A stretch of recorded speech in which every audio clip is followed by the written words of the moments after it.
Minute উনি আমার সাথে এরকম জোর জব্বরি করার পরে আমি নিজেকে রক্ষা করতে পারি না, আমি ক্লান্ত হয়ে যাই। উনি আমাকে ওই দিন 2-3টা থাপ্পড়ও মারার পরে তারপরে আমি নিজে একদম অসহায় হয়ে পড়ি। তারপরে হচ্ছে যে উনি আমার সাথে খারাপ কাজটা লিপ্ত হওয়ার পর আমি সাথে সাথে আমার হাজব্যান্ডকে কুয়েতে ফোন দেই। ফোন দেওয়ার পর ওনাকে জানাই। আমার হাজব্যান্ড ওই বিষয়টা দেখে যে উনি আমার খাটের দিকে যে নাইমা যাচ্ছে, তার যে আমাকে একটু খাইতে দাও। কই ভাই আপনি তো হোটেল থেকে খাবার খেয়ে আসেন, তাহলে বাসায় তো আমি আর রান্না করি নাই। এই কথা বলার পরে বলছে ঠিক আছে তুমি ঘুমাই যাও। পরে উনি আমাকে আরো কয়েকটা কথা বললো, খারাপ খারাপ কথা বলছে যে তোমার ভাবি তো চলে গেছে, এটা সেটা।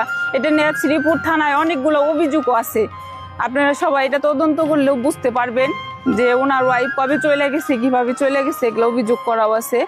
তো তারপরে হচ্ছে যে উনি আমাকে এটা বলার পরে আমি বলি যে দেখেন আপনি আমার মাহবুল আলম যে আমাকে খারাপ ভাষা বলে, তখন আমি বলি যে ভাই আপনি কি বলতেছেন, আপনি আমার বড় ভাইয়ের মতো, ভাসুর তো বড় ভাইয়ের মতোই হয়, তো এগুলা ভাষা কি বলতেছেন আপনি, এগুলা বললেন না, আমি কিন্তু আপনার ভাইকে বলে দেবো।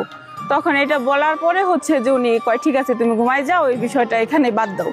এটা বলার পরে 1 থেকে 1.5 ঘন্টা পরে রাত্রে আনুমানিক 1টা বা 1:30 এরকম বাজার পরে উনি হচ্ছে যে কোনো কথা বলে না, স্মুথলি আমার কাছে যায়, মানে আমি সাইডে শুয়ে ওনার বাচ্চারা এই পাশে ওইরা আমাকে ধরছে। তারপরে হচ্ছে যে আমি অনেক চেষ্টা করি, চিল্লাফাল্লা করি, ওনার বাচ্চা 2টা মেয়ে আর ছেলে ওরা ভয়ে চিৎকার বেড়ে সরে যায়, সাইডে চলে যায়।